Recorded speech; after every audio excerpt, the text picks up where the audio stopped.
Okay, I think we should get started. Good morning. I'm Kathy McCormick, co-chair of the Greenwich PTA Green Schools Committee. Thank you for joining us to kick off the holiday season in earth-friendly style with today's webinar, Merry, Bright, and Waste-Free Holidays. For those of you who do not know, the PTA Council Green Schools Committee at Greenwich Public Schools promotes environmental education and awareness in school operations, curricula, and PTA programming.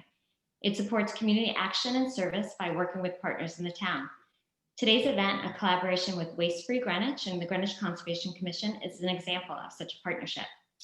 Today, December 1st, is also Giving Tuesday, so let's learn how to give back to the earth by creating magical holidays in an environmentally friendly and waste-free way. We will hear from 4 knowledgeable panelists: Julie DesChamps from Waste Free Greenwich, Sarah Coccaro from Resource Conservation Manager for the Greenwich Conservation Commission, Patricia Lee, author of The Wrap and Scarf Revolution, and Dr. Gregory Kramer, Superintendent of Parks and Trees and the Tree Warden for the town of Greenwich. Each speaker will give an approximately 10-minute presentation, and we will have a Q&A at the end. You can submit a question or a comment anytime using the Q&A function at the bottom right of your screen. This webinar will be recorded, and you will receive a follow-up email with a link to the recording, as well as a list of resources from today's discussion. A big thank you to Greenwich Point Marketing for helping us run today's webinar. And finally, 5 attendees will be receiving a green giveaway as a thank you for tuning in. The lucky winners will be announced at the end of the webinar and will be contacted via email. So now let's get started and welcome our first speaker. Julie DesChamps, a longstanding member of the Green Schools Committee, is a local environmental advocate and a founder of Waste Free Greenwich, an online community resource to promote waste reduction and diversion strategies for Greenwich residents. Recently, Julie helped establish a municipal food scrap recycling pilot with the town of Greenwich, as well as a textile recycling program to raise funds for the Greenwich Recycling and Advisory Board, so educational initiatives. Now Julie will share her tips for a waste-free holiday. Thank you, Julie.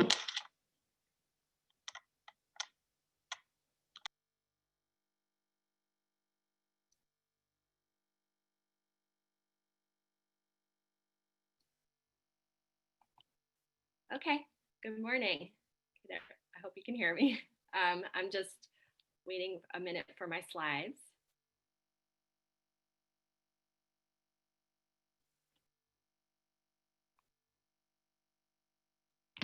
Okay.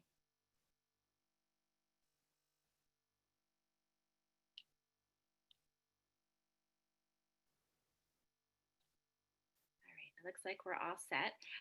Good morning, and thank you, Kathy, and all of you for joining us. So much more waste is generated this time of year, so I'll be providing some tips and strategies on how to create a more sustainable meals, decor, and more to help you create a merry, bright, and waste-free holiday season. Next slide, please. Each year, Americans waste an average of 5 million more pounds of food between Thanksgiving and New Year's. When we throw away food, we also waste all the resources like land, water, and energy used to get that food from farm to fork. Agriculture accounts for 70% of the fresh water consumed worldwide and nearly 30% of greenhouse gas emissions. And conversion of land to farms destroys habitat that animals depend on for survival, reducing biodiversity. The good news is preventing and reducing food waste at home is one of the most effective actions we can take to protect natural resources and wildlife and combat climate change. Next slide, please. Waste Free Greenwich is here to help you commit to wasting less food during the holidays and supporting our planet. We just kicked off the Save the Food Challenge to encourage our community to reduce food waste by 25% through prevention, donation, and composting. Our town has teamed up with Save the Food and National PSA campaign to provide residents tips and tools to prevent food waste. It can be really tricky to make just the right amount of food, but with Save the Food's Guesstimator tool, you can customize your meal and calculate how much to prepare in order to fill bellies and avoid excess. And preparation is the key to waste reduction.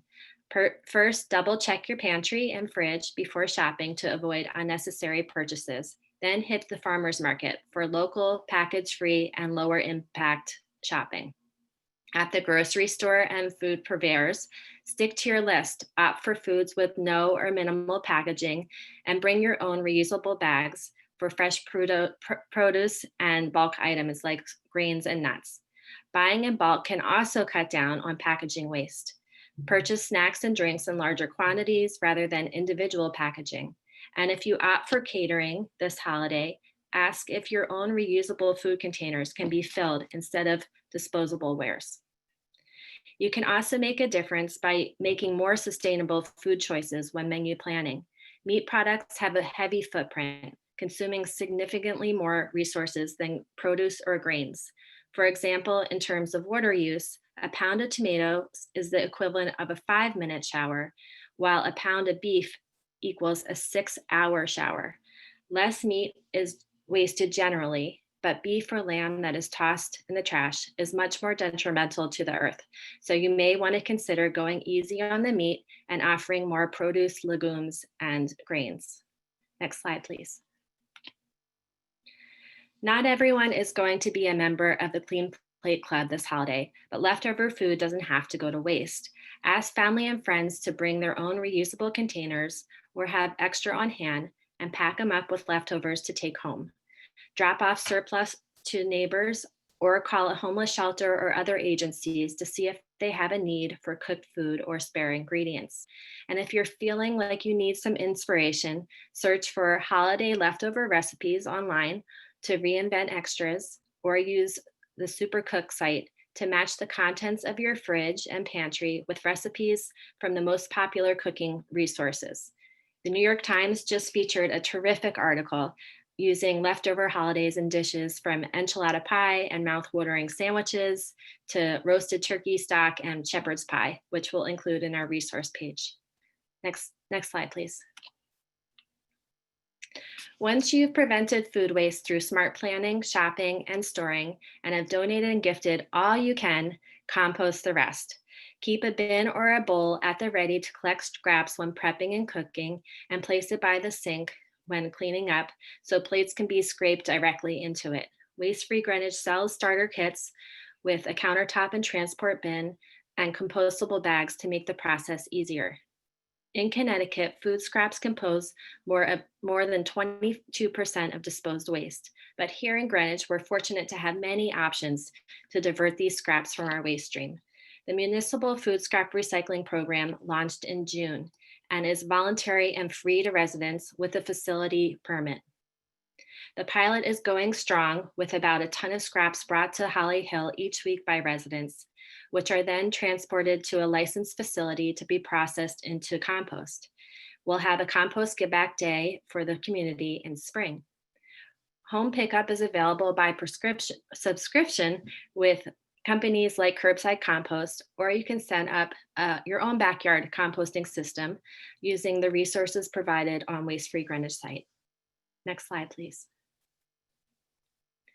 You can further reduce waste by using durable plates, utensils, and cups for your holiday meals rather than single-use foodware. Don't be shy about breaking out your china for a smaller environmental impact and a waste-free solution that looks beautiful. For larger gatherings, borrow items from a friend or neighbor or swing by a local thrift store for secondhand wares. Avoid paper and plastic products and instead set your table with cloth napkins and tablecloths and clean up with dishcloths rather than paper towels. And have a stock of clean, empty containers in various sizes on hand for leftovers. Glass containers, mason jars, silicone bags, and beeswax wrap are all great sustainable options. If you can't resist single-use products, keep in mind that while compostable and paper disposables are sourced from plants rather than petroleum, they are not accepted recyclables or compostables in our municipal system and must be trashed. On the other hand, plastic wares are recyclable if clean, but have a heavier footprint. So weighing the pros and cons, it's really best to go with reusables. Next slide. In terms of decor, deck the halls with what you already have or scour thrift and antique stores for great vintage or contemporary finds like ornaments, menorahs, and more. On the left are offerings at the Greenwich Hospital thrift store just yesterday, so hurry over there and pick them up. Ask friends or family for unused decorations and score some meaningful heirlooms that can be passed through the generations. Also, if you have decorations that are no longer in use, swap them with friends, neighbors, or through an online group, or donate them. Be crafty using materials on hand to create paper snowflakes and dreidels, felt garlands, and origami trees, which can be enjoyed year after year, or shop Etsy or local crafters. Nature can also provide you with wonderful waste-free options: branches of evergreen, cinnamon sticks, strands of popcorn, and pine cones. And we'll hear from Dr. Kramer about more natural creations later on. When it comes to next slide. When it comes to trees, go natural. It's a common misconception that artificial trees are more environmentally friendly because trees are not chopped, but artificial trees are made from non-renewable petroleum-based plastics like PVC and steel that's shipped from China and will end up incinerated or landfilled. They have the largest carbon footprint, as you can see here, and the heaviest disposal burden of all the options. The average household buys a new fake tree every 6 or 7 years. And if you already have one, hold on to it as long as possible. If you can't resist an artificial tree, then try to purchase one secondhand. Alternatively, natural Christmas trees are a renewable and recyclable resource. Christmas trees are grown on farms rather than cut from wild forests and are replaced when chopped. They provide clean air, watersheds, habitats for wildlife, and local jobs, and are biodegradable. You can check out Omni's Christmas Tree Footprint Calculator, which takes into account a variety of factors to purchase the most sustainable option. And you can see a comparison here. Bottom line is a live tree that is replanted is your best bet, followed by a cut tree locally purchased and composted into mulch.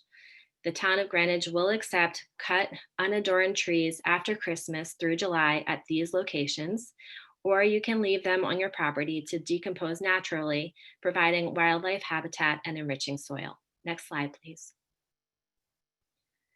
The most eco-friendly tree, though, is the one you can make with items at home. With a little ingenuity, you can fashion cardboard, books, and even yarn into a tree. And my favorite creation is the one made from painted driftwood by the singer and surfer Jack Johnson that you can see here on the right. So cute. Next slide, please. When it comes to string lights, LEDs cost more upfront, but they'll last season after season for up to 40 years. These bulbs use significantly less energy than incandescents. In fact, to light a 6-foot tree for 12 hours daily for 40 days, it costs $10 with incandescent lights and only 27 cents with LEDs. And LEDs are much cooler, reducing the risk of fire and burnt fingers. Be sure to recycle your lights when replacing them. The glass, copper, and plastic can be recovered, and some lights contain toxins like lead that should be kept out of the waste stream. String lights are accepted at Holly Hill transfer station for recycling in the designated electronics section, or send your old Christmas lights to companies like Holiday LEDs and Christmas Light Source for recycling, and they'll send you a coupon for purchase on their site. And we'll include their web addresses in our resource guide as a follow-up. Next slide, please. The party is over and it's time to clean up, but where to start? What's on the naughty list and what's on the nice list?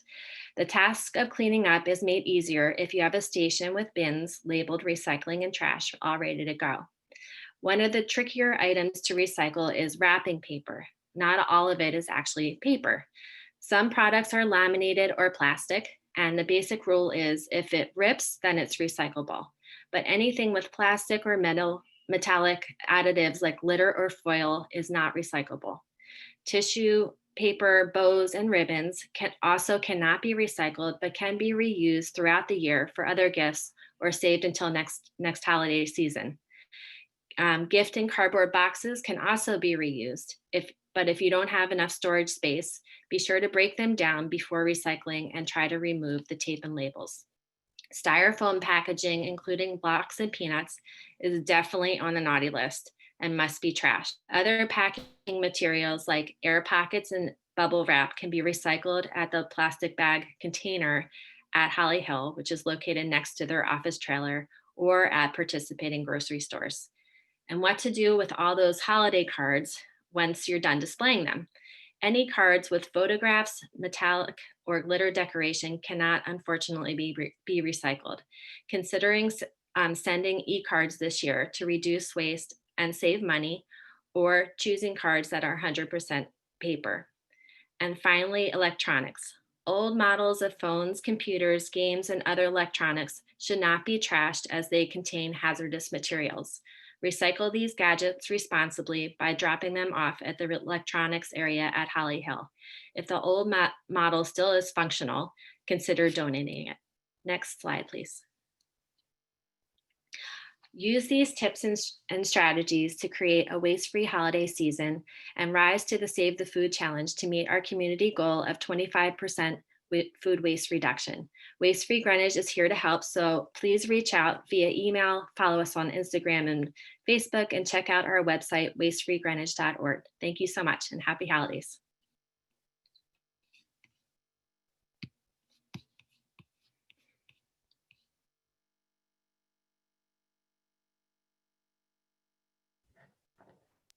Okay, sorry.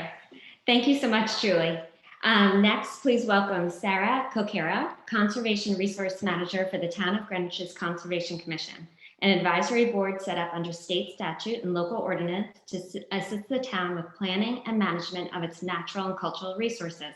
Sarah works closely with Green Schools and Waste Free Greenwich in our efforts to educate students and residents on sustainable practices. Now we will hear from Sarah, who will tell us about sustainable gifts and wrapping ideas. Thank you, Sarah. Thanks, Kathy. Just wait for my PowerPoint to come up.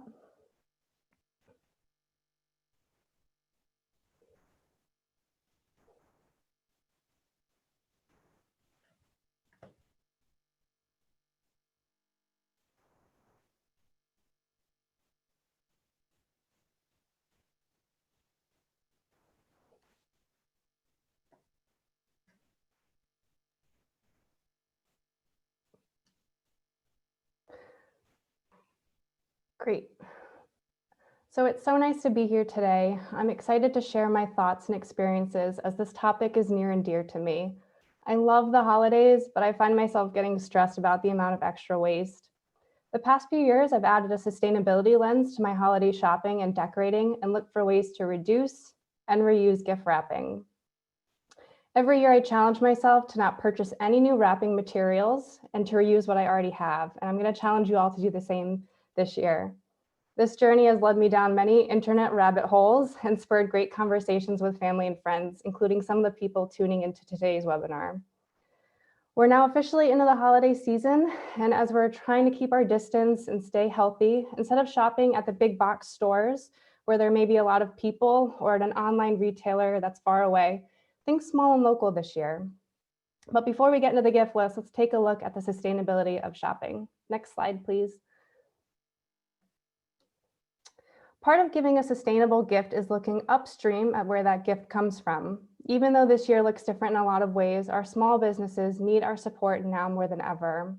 Shopping local is important. Our Town First Selectman, Fred Camillo, is recently quoted with saying, "Support our local businesses. They always have our backs. Now it's time for us to have theirs." And when I say shop local, I'm talking about buying from locally owned small businesses, not just shopping locally at your local Walmart or Target. When you shop at locally owned businesses, you do far more to help the local economy. You create a ripple effect through your community. Business owners are passionate about what they do, and they take the time to get to know their clientele. And local businesses give their community distinct character. You're not just helping local business owners, you're contributing to creating the kind of municipality you want to live in with unique character and culture. Shopping locally means bumping into friends, enjoying lively streets, playing in the toy store, and trading news with the people behind the counter. I bet we can all think of a local business or restaurant that supported a sports team or has donated or been a sponsor to a town event.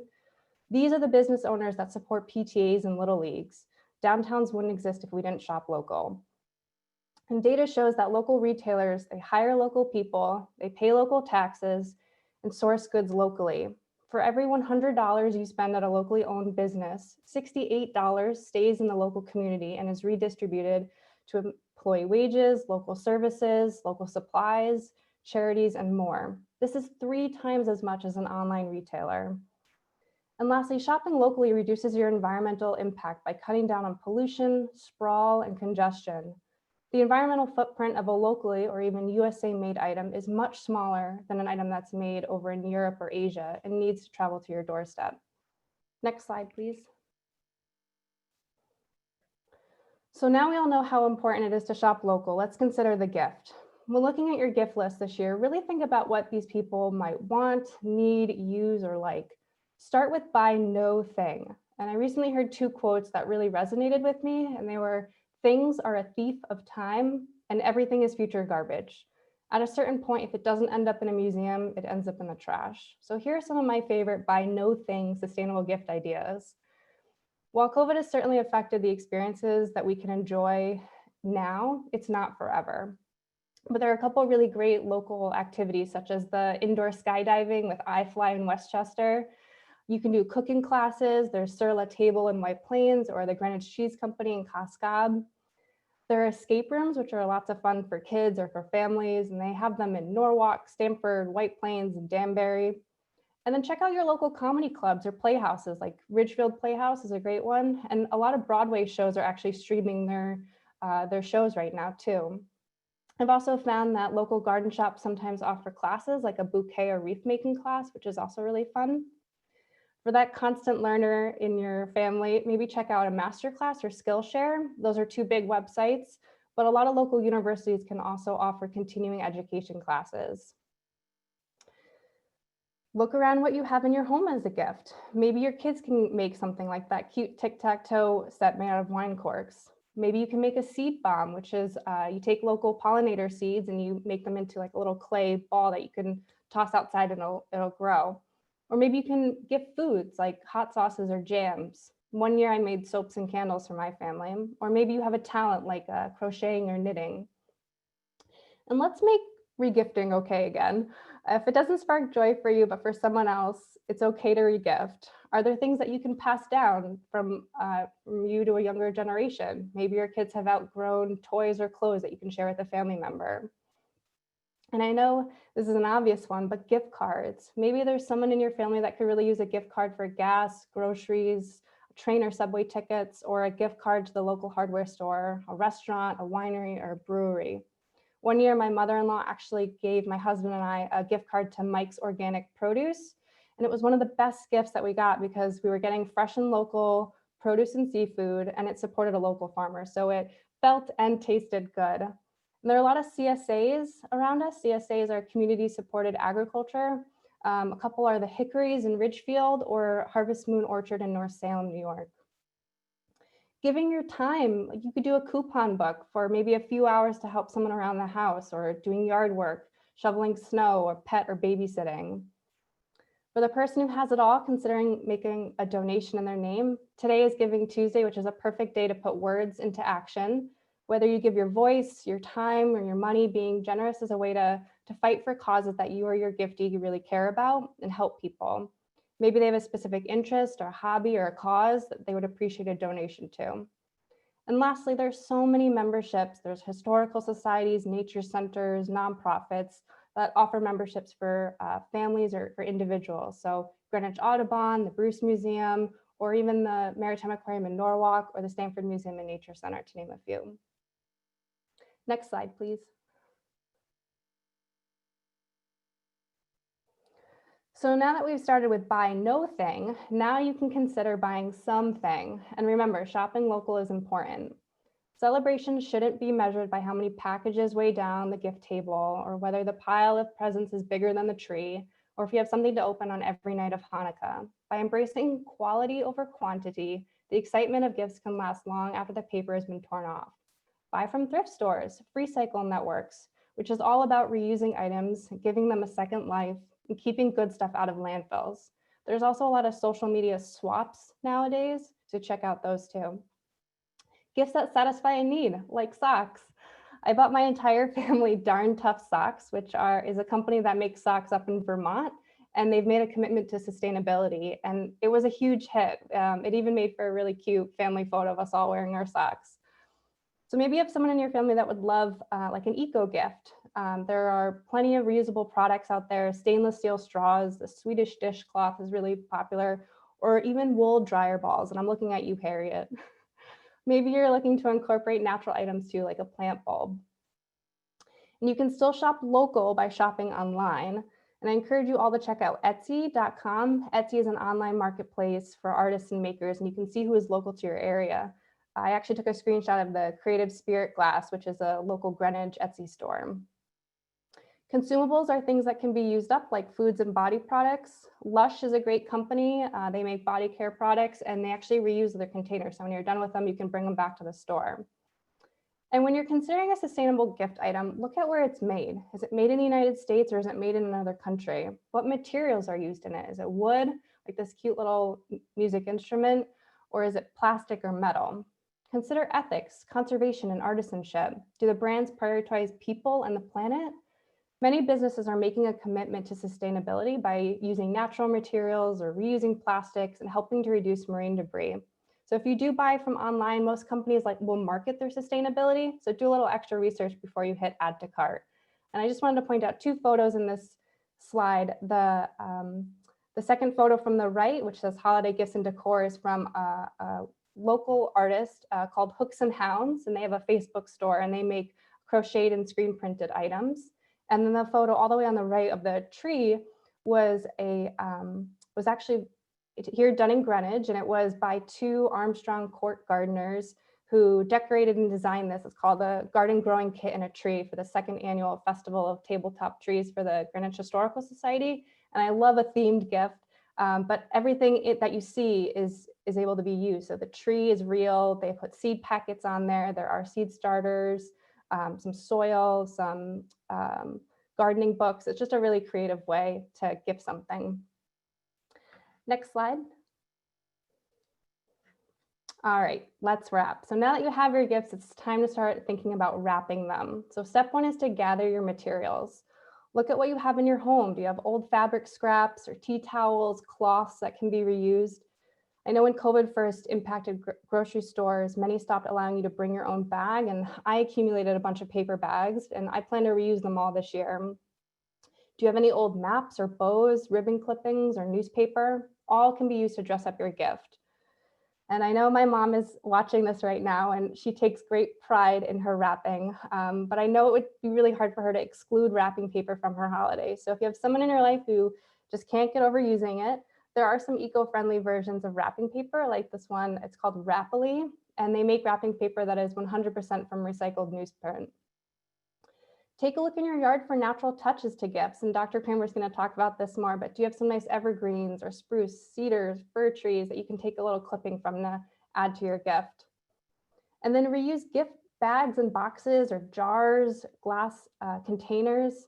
I always save boxes and bags after the holidays, and I'll disassemble them and fold them to not take up too much space during the rest of the year. My boss actually keeps her gift bags on a hanger, which I really love, and she does this so you can easily see and access them. So good idea.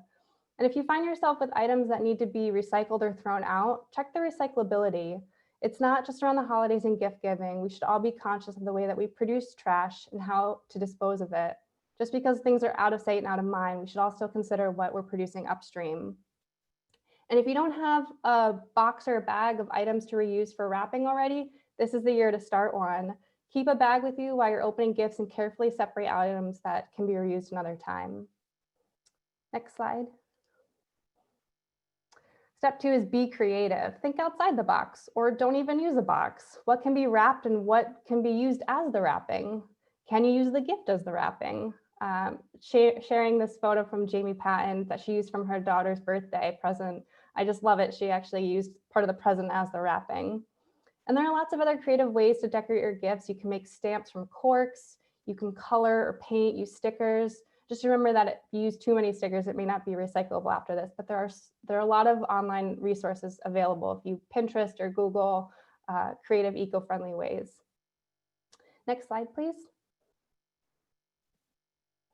So every year I continue to challenge myself with creative, reusable, and sustainable gift wrapping ideas. I've reused old AAA maps, thanks to my dad. He keeps all those old maps. I've used nautical charts.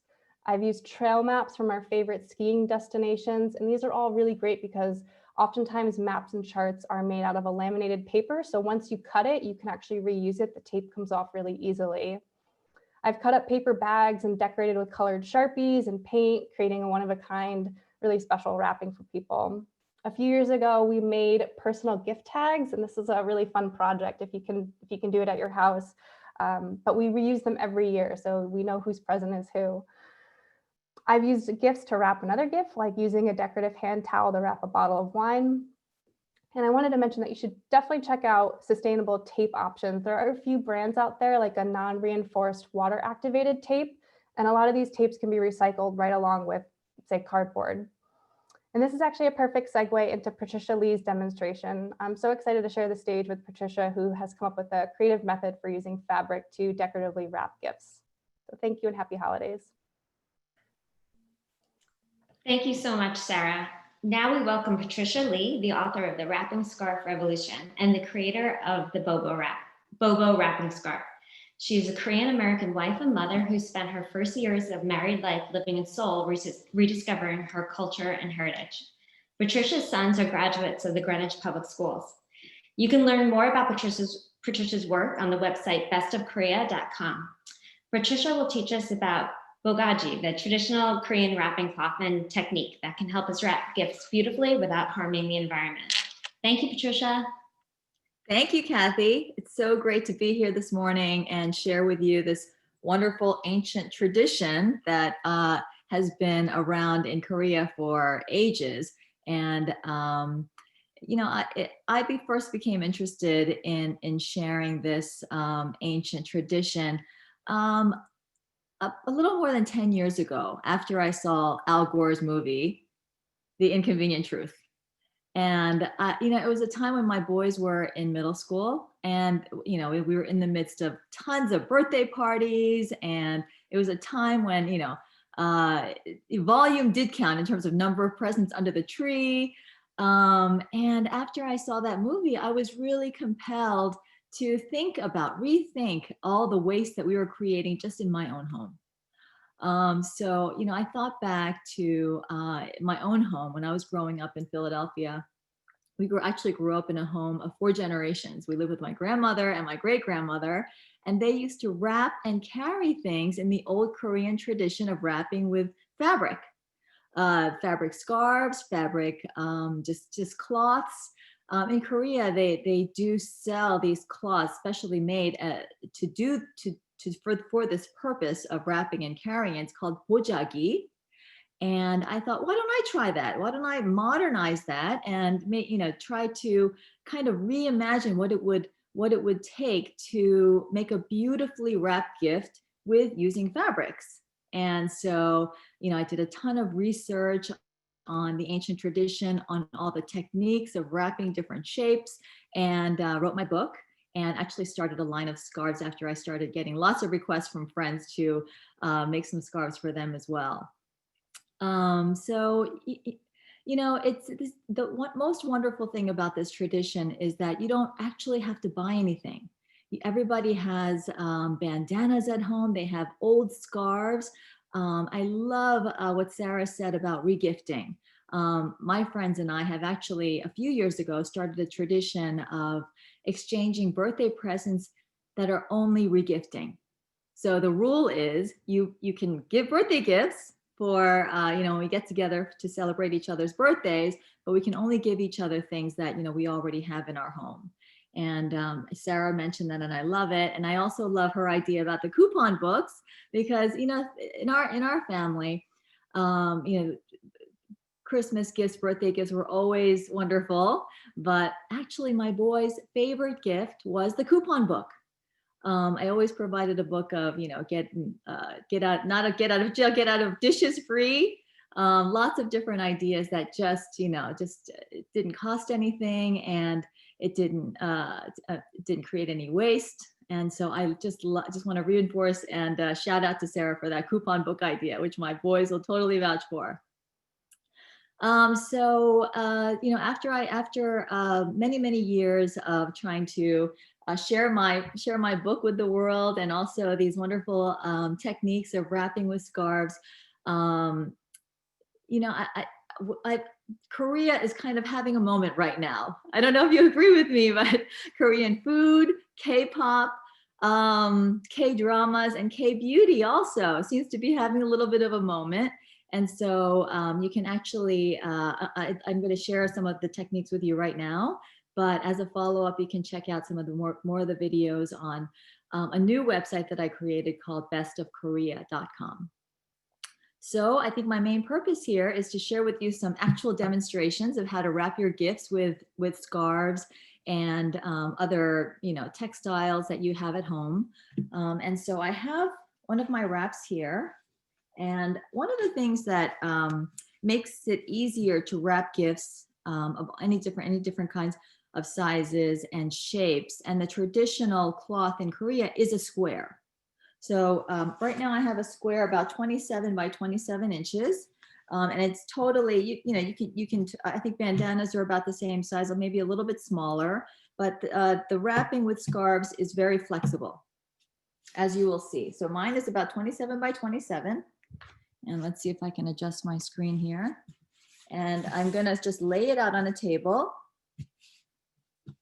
and show you how to wrap actually a bunch of different things. This is another reason why I love this technique. It's not just, you don't have to have a perfect box to wrap.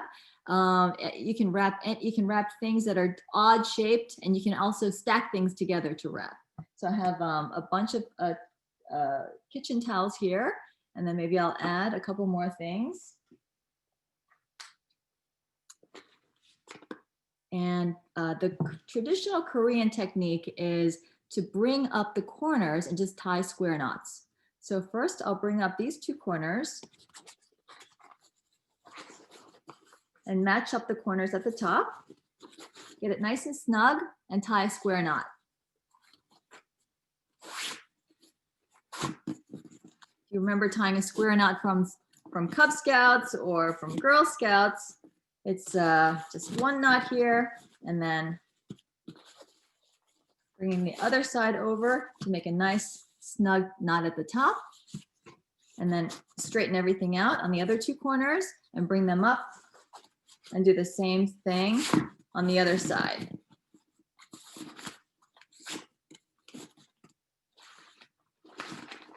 And then you can tuck in the extra fabric if you're a perfectionist like me. And you have a nice little double bow at the top. And in Korea, we use the top knot to kind of carry the gift. So it's kind of a little handle at the top, as well as a little extra decorative effect. So another technique that you can use depending on the look that you want or the size of the gift that you have is just to bring up the two corners and just lay it flat like that. And then just bring up the other two corners and tie a square knot.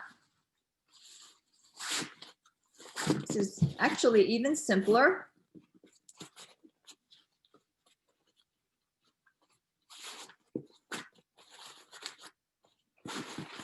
And then it gives you it actually gives you a little slot where you can insert a card or maybe a flower or another decorative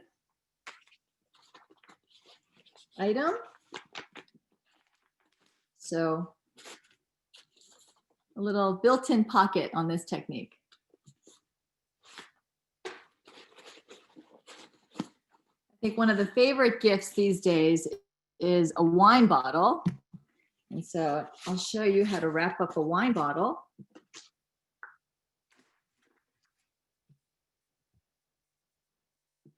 And this is a lot of fun. A little bit origami-like. Bring up the two corners again. So I have it on the diagonal once again.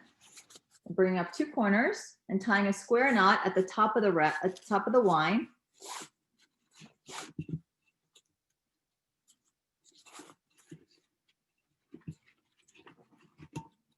Just like that. And then the other two corners, I'm just going to bring it around the wine bottle. and tied in the front. So it's kind of like a little dress actually for your wine. There you go. And then again, you can use a little top knots to carry. Straighten out the bow a little bit. Really fun and festive. And the last thing I want to show you is, you know, I think another popular gift is candles. I think candles, if you have a large enough wrap, you can actually do this technique with 2 wine bottles. So if you have 2 items, kind of symmetrically shaped. I have these 2 beautiful little nutcrackers here, and I'm going to lay them flat on my wrap, which is on the diagonal again, just like that, with the bottoms almost touching. And then I'm going to bring over one side over the 2 items and roll the whole thing. Roll it up, and then kind of fold it up together like that and tie the top.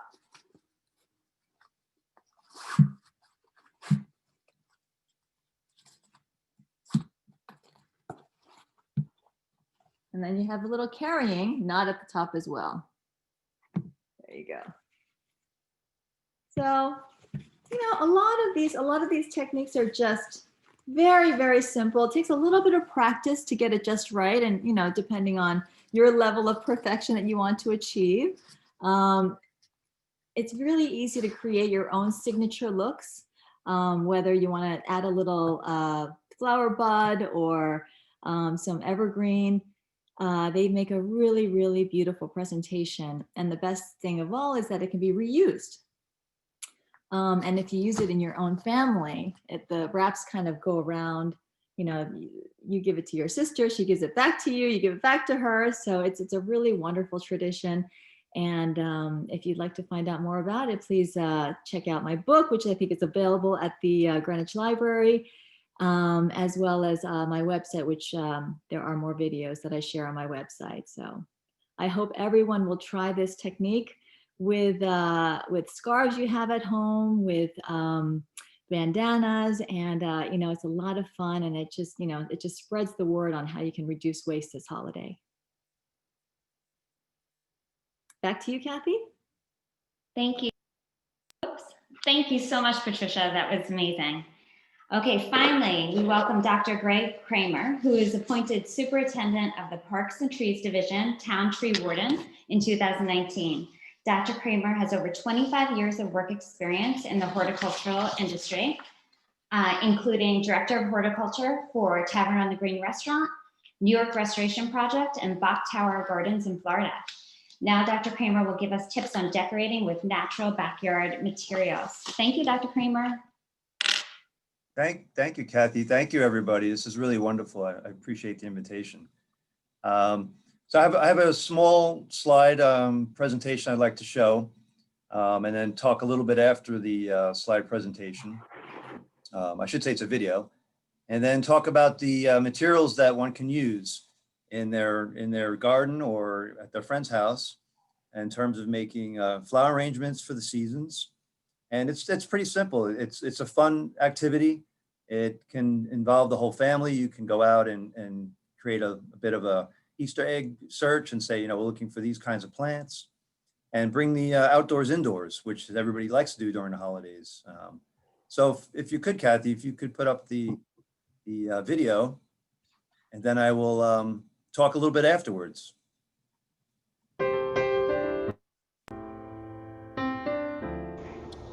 Hi, good afternoon, everyone. My name is Dr. Greg Kramer. I'm the Superintendent of Parks and Trees, and Tree Warden for the town of Greenwich, and I'd like to welcome you to our collection of natural materials and what we can use for the holidays.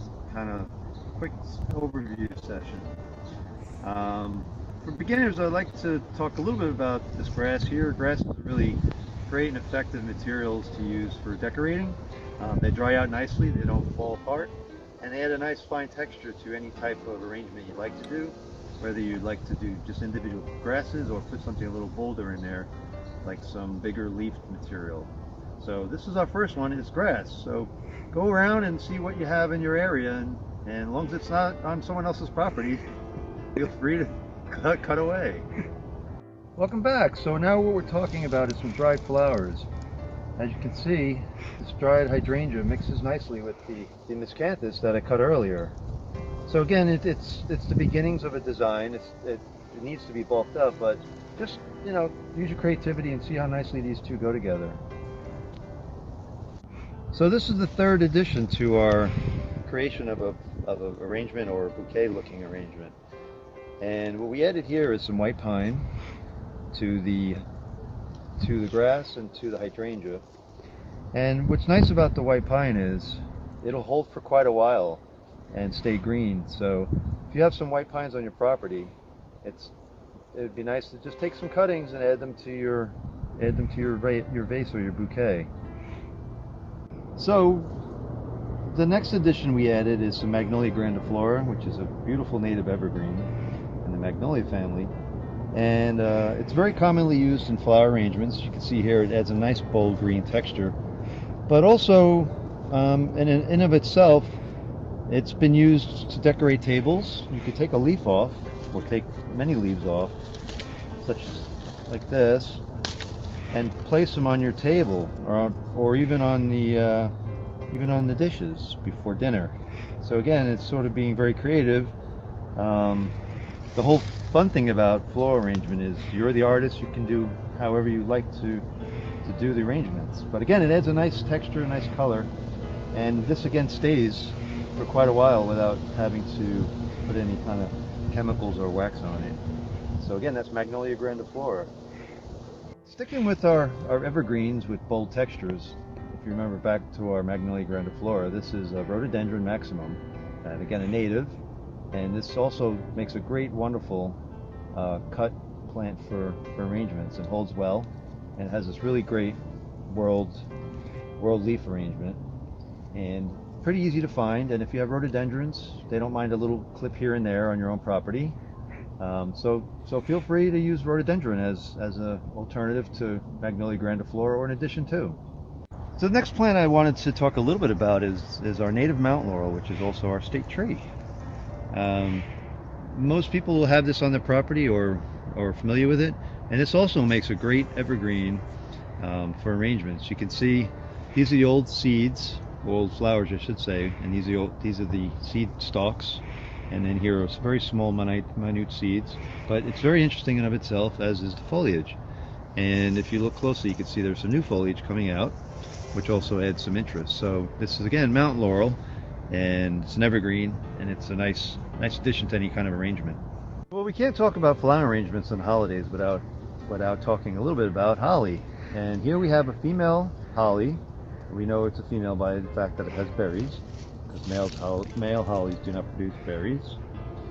And it's the quintessential holiday plant, and it's used in many different ways, in arrangements, as table decorations and wreaths. And again, that holds through the whole season, or most of the season, and adds some holiday joy. And the birds love holly, so if you don't have it in your yard, plant it. For you designer aficionados of floral arrangements, you may be familiar with this, the umbrella pine. Very common in the floral industry. Another conifer. It holds its needles a long time, and it's just very interesting with this world needle arrangement, and it holds well in vases, and also just as a centerpiece in of itself. So again, this is umbrella pine. So what we're looking at here is winter creeper, or Awanima tutunae, which is a very common plant used in the industry as well, particularly for making boughs, because you can see it makes these woody long stems. If you have this on your property, use as much as you like to the point where you don't have any more. It's a terrible invasive here in the Northeast. As pretty as it is and as green as it stays, it's not native to this region, and people plant it for this evergreen cover, but it does make a nice addition to any kind of flower arrangement. What we're looking at now is an example of just how large and vigorous the Euonymus fortunae can grow. You'll see there are a lot of seeds on there, and the birds do enjoy the seeds. But if you look up into the trees, it does grow quite high and adds a lot of extra weight to the trees, compromising the structural integrity.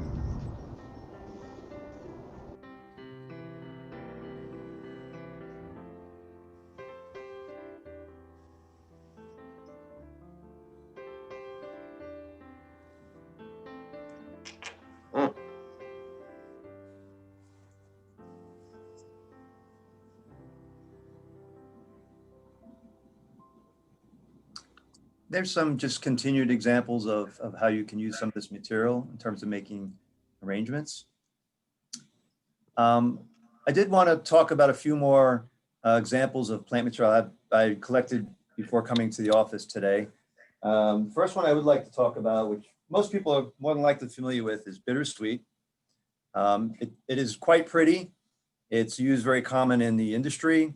It weaves very well. It holds these berries. And again, it's much like holly. You only have berries on the female plant.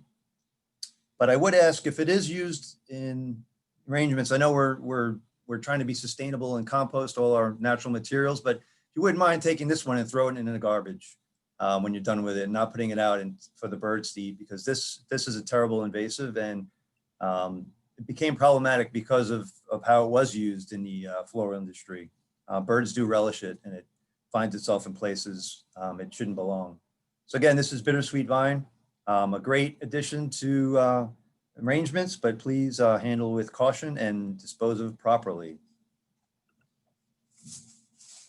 Did want to just kind of point out Magnolia grandiflora come in different shapes and sizes.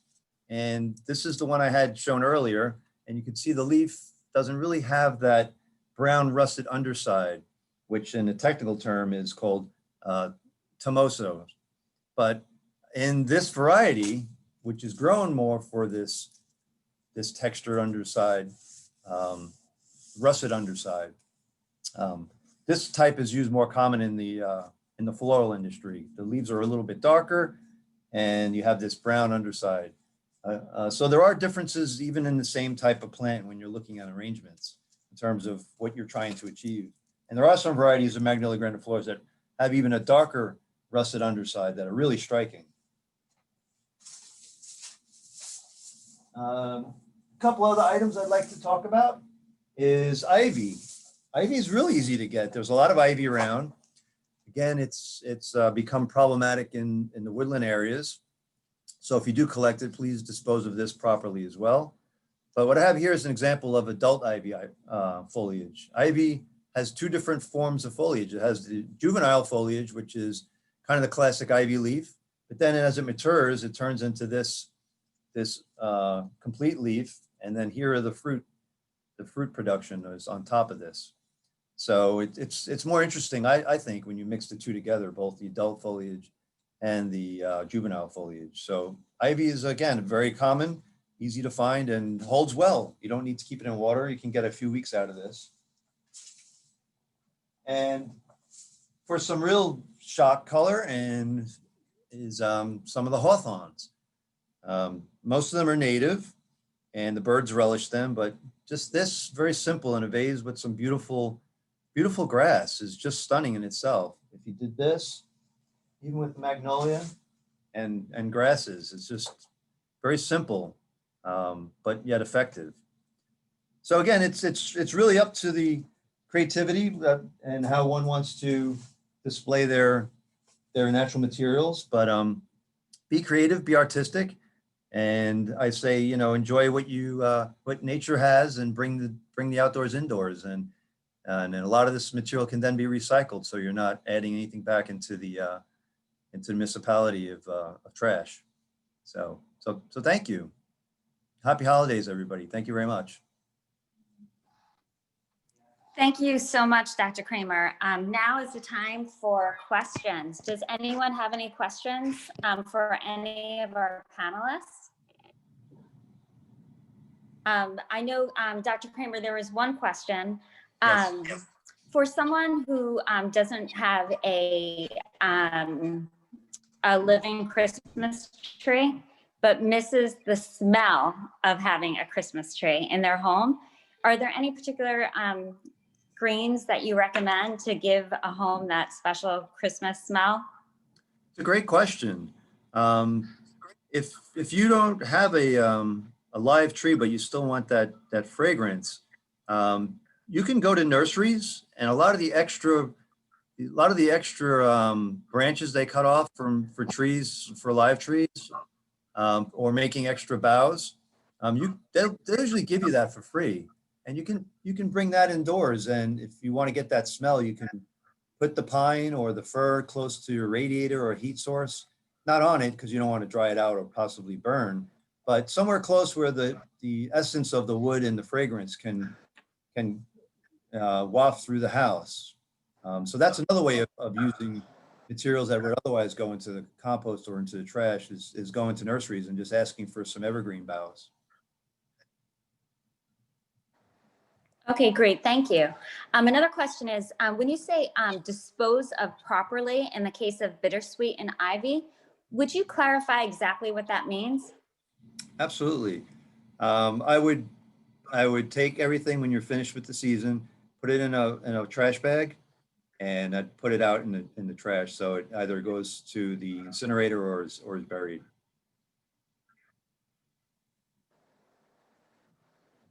Okay, and this question I think is for Julie.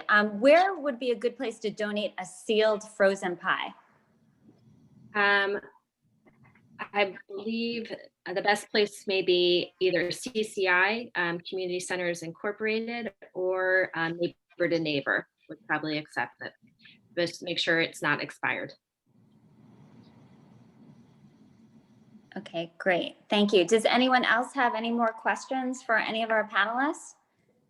One more question back to getting the scent of a Christmas tree in your house. I don't know who would be the best person, but a lot of people use those candles, fir tree, different, spruce. In fact, there's one right here. There's one right here. But I recently read an article saying a lot of these fragrance is not good for the air quality. So does anyone know any techniques for maybe essential oils or using a more natural way of getting the Christmas smell? Yeah, another way could be if you have a wood burning stove. I've done this myself, is put the pine needles in the water on top of the stove, and the essence of the pine needles will also come out as the water evaporates. They do that with eucalyptus and cinnamon as well, if you want to just create a fragrance in your house.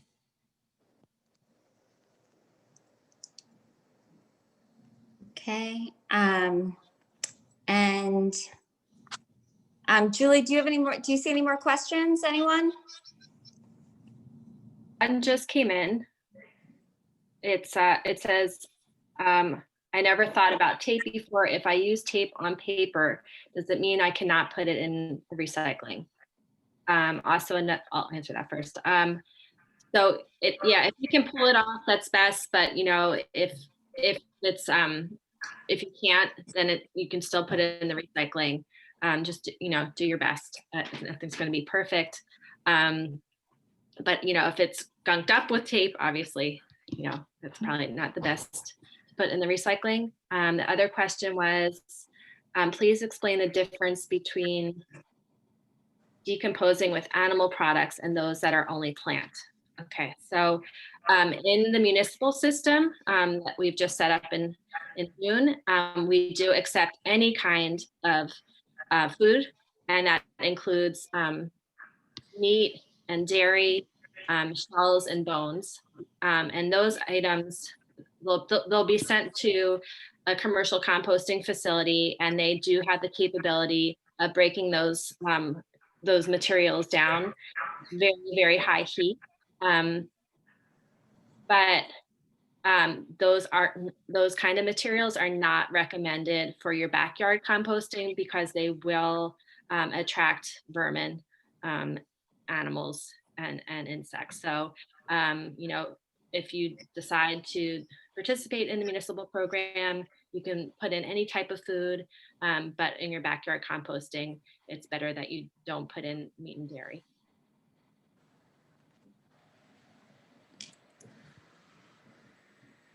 One more question is, does Patricia sell her scarves for wrapping?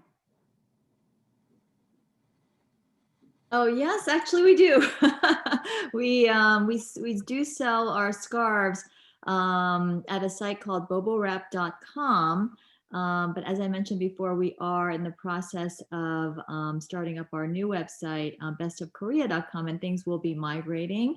And the e-commerce portion won't be as available as it was in the past. So if anybody desperately wants some of the scarves that you see in the demonstrations, or some scarves like this, you can place your orders, but I would recommend to do it very quickly on BOBOWrap.com. Otherwise, in the future on bestofkorea.com, we will have lots of giveaways and other opportunities to get some scarves and ideas to make your own. Okay, thank you. Stephanie Martin in the comments section said a way to get the Christmas smell in your house is, she says, we gather pine needles, put them in a sachet, and sprinkle them with a pine essential oil. Thank you, Stephanie. I think that's a good time for Julie. We should announce the winners of our giveaway.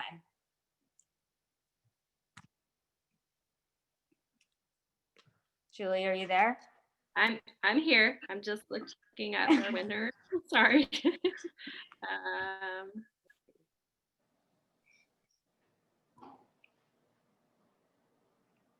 We have 5 winners, and one of them is going to receive a BOBO Wrap and book. Okay, so our 5 winners, and they were determined by a random number generator, so no cheating. First, we have 2 paperweights, and the winner of those paperweights are Nekla Kudrick, and the other one is Mary Sullivan. For the Amaryllis, the lucky winner is Lynn Calayeras. Sorry if I messed up your last name. And we're also giving away a composting starter kit, and that goes to Catherine Jameson. And finally, the BOBO Wrap and Patricia's wonderful book goes to Danielle Vanderberg. So congratulations, everyone. We'll be contacting you by email and arranging delivery. Thank you. Thank you so much. Do we see any more questions in the question and answer? Does anyone have any more questions before we thank you for tuning in with us today? I think there's one more question. I think that's it. I want to thank everyone for joining in today. We will be following up with a email with a list of resources and a recording of today's presentation. And I want to thank everyone. Thank you, Julie. Thank you, Sarah. Thank you, Patricia. Thank you, Dr. Kramer, and thank you all for joining in today. Thank you so much. Have a great day.